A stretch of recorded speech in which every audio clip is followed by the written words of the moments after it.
I've had the great satisfaction of being in charge of the program to upgrade Mirage right the way through.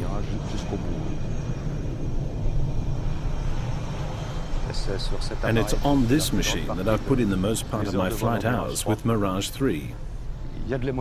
There's an emotion, because between the pilot and the Mirage, it could be nothing else other than a passionate and enthralling love story. It's love at first sight when you glimpse these perfect aesthetics, those strong thoroughbred lines which then takes you on an incredible ride through the infinity of space, so high, close up to the stars, just to the very point where the sky becomes black. And in fact, one of the main characteristics of this airplane is that it's very demanding. It's a difficult plane to pilot. It needs to be approached cautiously, with a lot of prudence. It needs to be fussed over, and most importantly, it needs to be shown a great deal of respect. Once you've got that right, it becomes an extraordinary mount that'll be faithful to you even in the most difficult of circumstances, and one really begins to wonder if somewhere within these 8 tons there hasn't been hidden in some small part a soul. And it's true that there's a bond of understanding that ties itself between the pilot and the Mirage 3.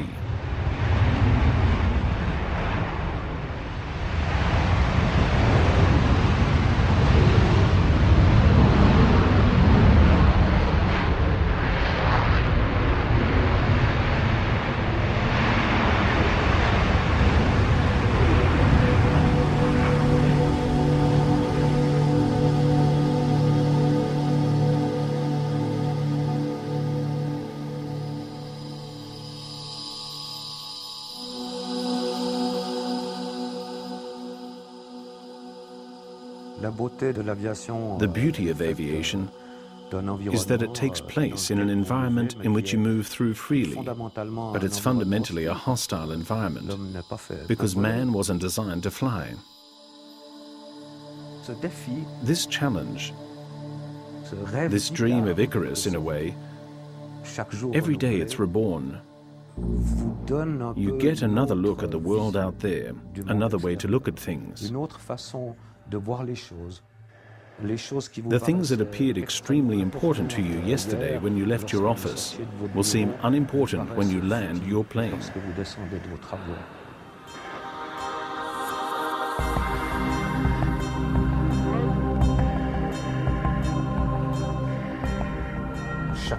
Every flight, you learn a little more about yourself.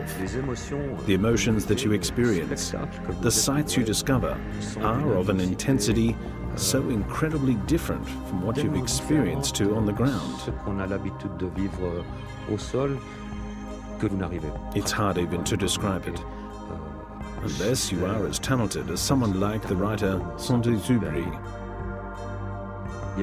There's something unexplainable that accompanies the life of a pilot, and in particular, a fighter pilot.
The acquisition of the Mirage 3 gave us an important push forward in the development of the Air Force.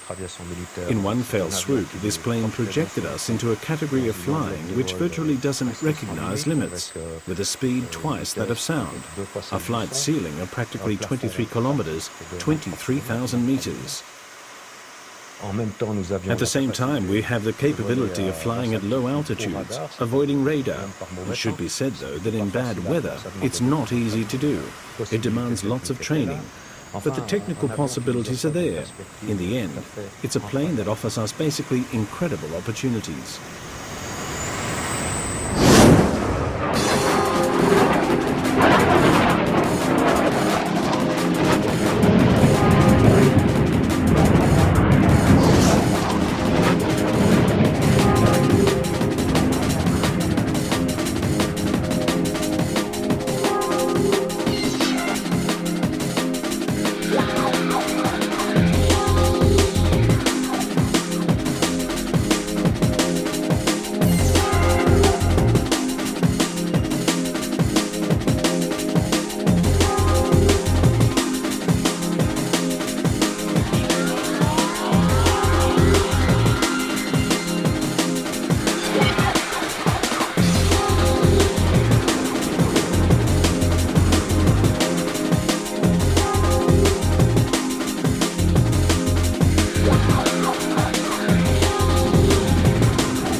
In a fighter pilot's or test pilot's job, the workload in the cockpit is really too heavy to leave too much time simply to lie back and appreciate the poetry of flight. The poetry of flying, in my opinion, that comes from the breadth of sensations, and especially from this relationship, this fusion between the pilot and the machine. This, in the end, is the strongest sensation. It's this team which, thanks to one of them, the man, constantly puts itself in question, then proves itself again by mastering these 10, 20 or however many tons of steel, that returns intact to the ground after completing what are more or less complex missions. I don't believe that this is all about the conquest of man over machine. It's the conquest of man over himself.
The problems that were posed by the mountains are essentially problems affecting our final maneuvers.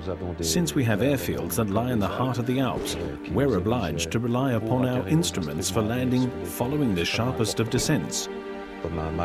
As in Meiringen or Turtman, for example, in bad weather, using the instruments and radar to land with a slope of 11 degrees, with a Mirage 3, it's no joke. It's true. Seriously, we were happy to have a braking parachute to give us a little help in coming to a stop before the end of the runway.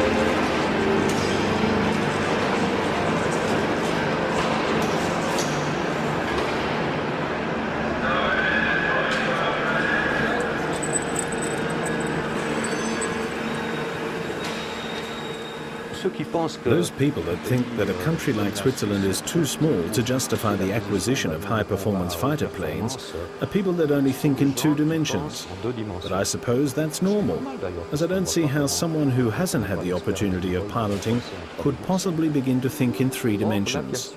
Now, aviation, that's in three dimensions. There's the dimension of altitude. That's the fundamental dimension. Then me, I would say that the smaller a country, the more need there is to respect its borders. So the more important is the performance of jet fighters. If you must intercept an airplane that flies across a small country like Switzerland, that leaves you very little time. Therefore, I would say that the smaller the size of the airspace, once again I underline it in three dimensions, it's restricted, the more performance of your machine must be remarkable, and that involves the capacity for acceleration and the capacity to climb.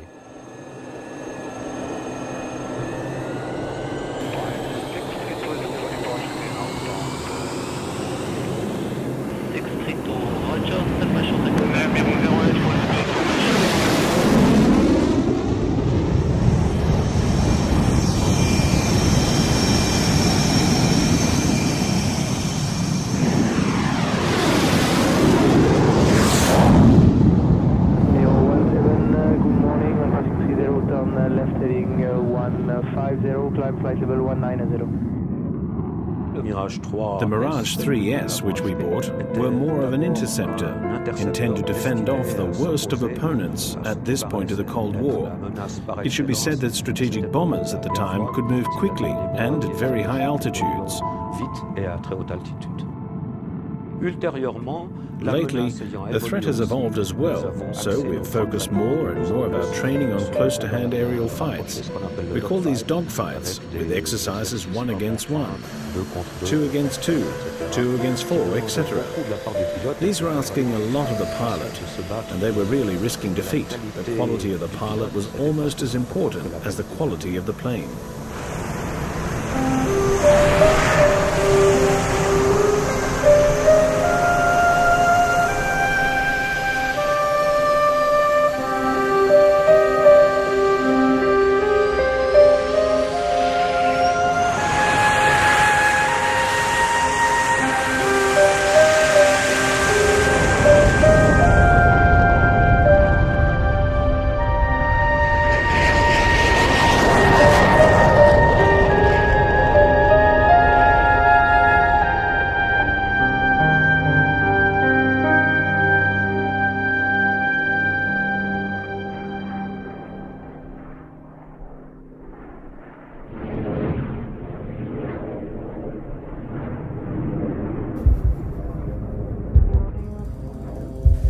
Heading 160, climb flight level 100.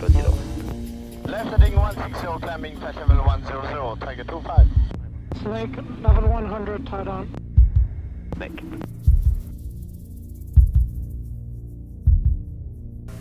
Cooking 6100. 208, after.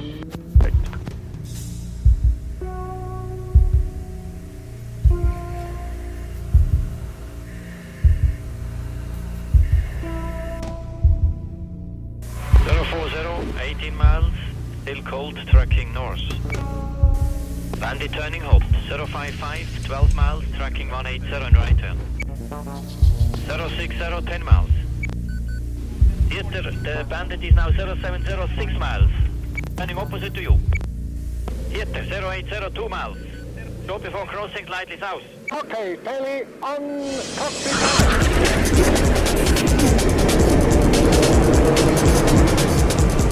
Okay, we go.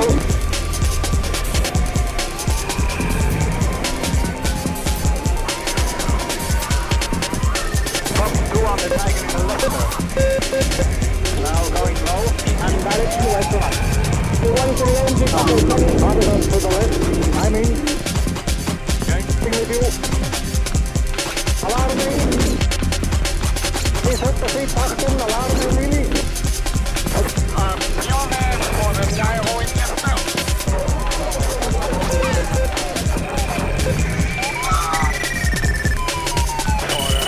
On the gyro, in the left turn, like the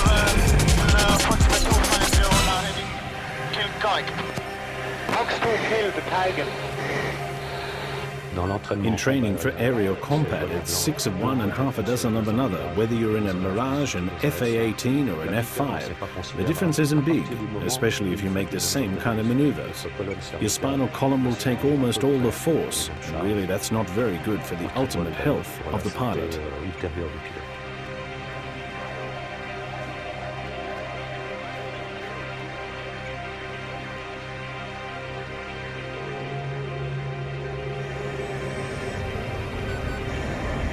Left side low, crossing. Western.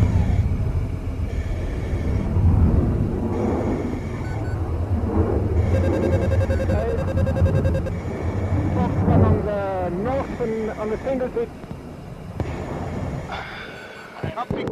I was the same guy, Eva. Oh, sorry.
The pilot that's locked into aerial combat needs to face up to taking decisions, well, you could pretty much say on a continual basis.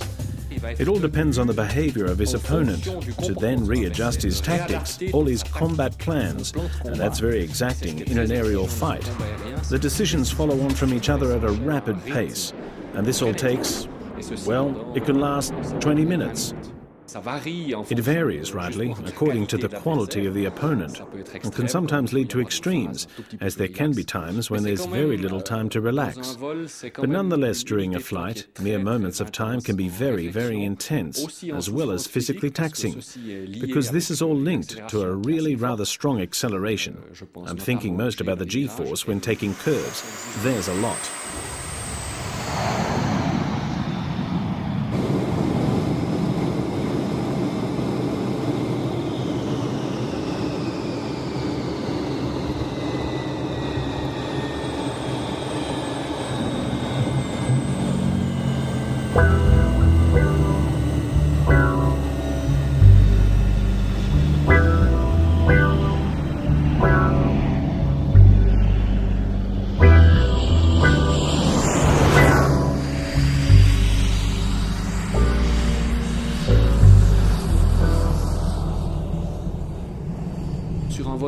On a flight of 45 minutes, there's maybe just a few seconds when a pilot can take a breath and look around and admire the beauty that surrounds him. But the rest of it, it's hard work. It's a job that demands a lot mentally, it's a job that demands a lot physically. It's not a walk in the park.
Due to the complexity and possibilities offered today by the FA-18, from the navigation standpoint, it's less important that the pilot have a geographical knowledge than when all this started.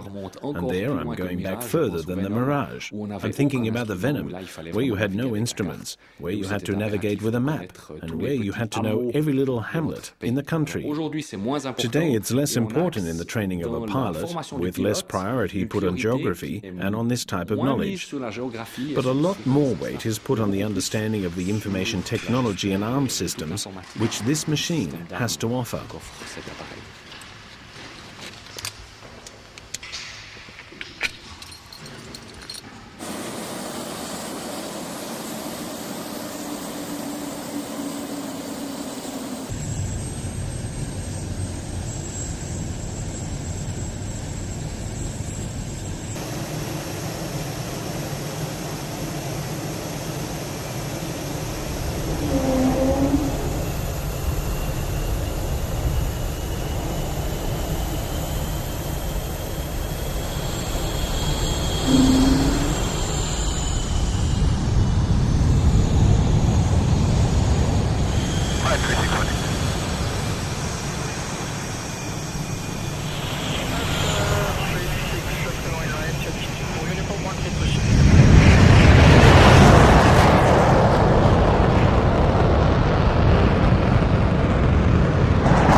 One always has sentimental feelings for the Mirage.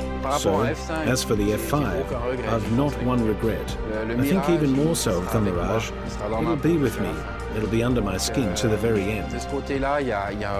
There is a respect towards an old person. It's exaggerated. A mirage isn't just a thing, but more like someone you know, someone you've walked alongside. In the end, all you want to see is the Mirage again in a well-kept museum where it's well looked after, where once again you can look over it for a long time, rediscover its smell, rediscover its touch. It's an aeroplane that has to be experienced.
The Mirage has the same wing style as the Concorde.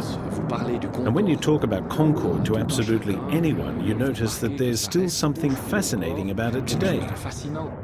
Those who have had the opportunity to cross the Atlantic and to fly supersonic, their experience is something unforgettable. And I believe that the Mirage pilot has the same relationship with his airplane. It'll become a plane of legends, like Concorde will be in civil aviation, a legendary aeroplane. For my part, it's been more than 10 years, more than 1,000 flight hours. Even if it's only a piece of metal, you can't be indifferent. And I believe that this separation will be hard enough. Because when they definitively shut the page of the Mirage, it'll be an important chapter in the history of aviation that will close.